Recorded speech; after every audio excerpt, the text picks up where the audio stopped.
Desde Lourdes, en Francia, quiero compartir con ustedes algunas reflexiones que rápidamente hice durante este congreso al que fui invitado inmerecidamente, la verdad, porque he estado, como he señalado en otros puntos de vista, con personas de una talla espiritual e intelectual enorme, ¿no? Teólogos, doctores, mariólogos. En este contexto me tocó a mí presentar el tema de las apariciones y los medios de comunicación. Y como me pidieron abordar las apariciones en América del Sur, me refería a algunas apariciones de los comienzos de la evangelización, como las apariciones de Nuestra Señora del Huayco en Quito, en Ecuador, o las apariciones de la Virgen de la Nube también en Ecuador, y finalmente la aparición de Nuestra Señora de Sunturuasi cuando los indígenas en el Cusco, en el Perú, habían organizado una revuelta con entre 50 a 200.000 soldados atacando a una guarnición muy pequeña de los españoles cuando estaban a punto de realizar el último asalto y acabar con los últimos, con las defensas españolas y retomar la ciudad para los incas. Se apareció la Virgen con el niño en el cielo en una forma radiante y esto acabó con el levantamiento.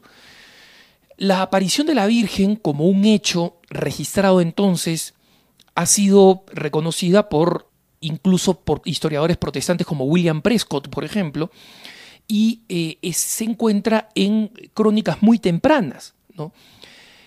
Lo importante es que, como yo no soy historiador, no he querido abundar en los detalles históricos, que no son de mi terreno, sino en la seriedad de las fuentes, como me corresponde como periodista.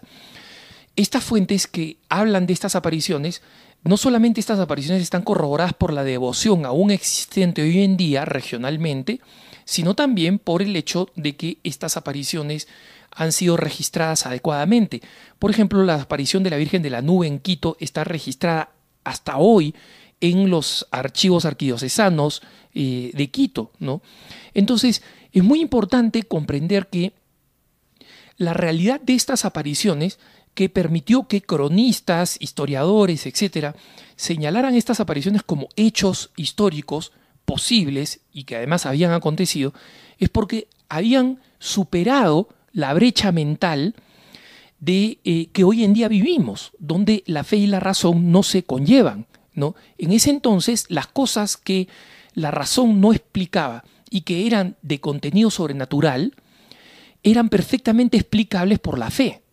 Y en consecuencia, gracias a la fe, se podía dar razón clarísima de por qué una aparición determinada había acontecido y cómo había acontecido, ¿no? Entonces, resulta sumamente importante tener en cuenta esta realidad para comprender por qué efectivamente con la Santísima Virgen era en ese momento posible decir estas eran apariciones, a diferencia de la mentalidad actual, donde se hace realidad aquella frase que decía Gilbert Keith Chesterton al comienzo del siglo XX, cuando veía el agnosticismo y el ateísmo tan soberbios, confiados en la ciencia. Y él decía, cuando una persona deja de creer en Dios, no es que no crea en nada, sino que termina creyendo en cualquier cosa, ¿no? Y efectivamente hoy en día nosotros vemos esa tendencia en la mentalidad actual reflejada perfectamente en la manera que tiene el periodismo actual para abordar fenómenos como las apariciones marianas. Y me refiero concretamente a la última aparición mariana confirmada por la Iglesia como tal, las apariciones de Nuestra Señora de la Uz en Francia. Cuando la Santa Sede dio esta noticia más temprano este año y habló de las apariciones, la confirmación de las apariciones de la Uz, señaló precisamente que estas apariciones, después de 150 años de haber acontecido, eran reconocidas como auténticas apariciones marianas, ¿no? Y daba permiso para que se abriera el culto público y oficial y masivo de Nuestra Señora de la Uz. Un periódico inglés, al dar esta noticia, incluyó junto con la noticia una presentación de fotografías de otras supuestas, entre comillas, apariciones.